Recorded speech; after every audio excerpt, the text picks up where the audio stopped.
Surfshark covers all your devices on one account, so let's quickly get it onto your phone as well. I'll close Netflix, and if you still have this download page open, click over to the mobile tab.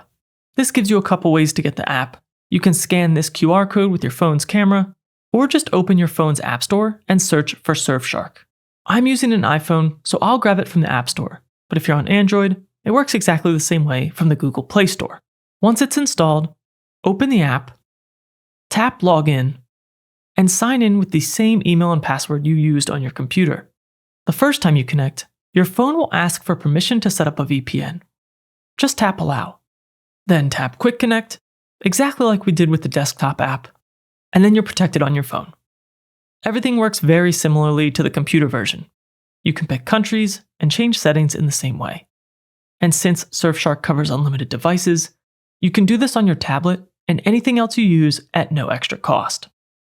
And if you've only been following along so far and haven't signed up yet, remember to use the first link in the description to get the best available deal on Surfshark.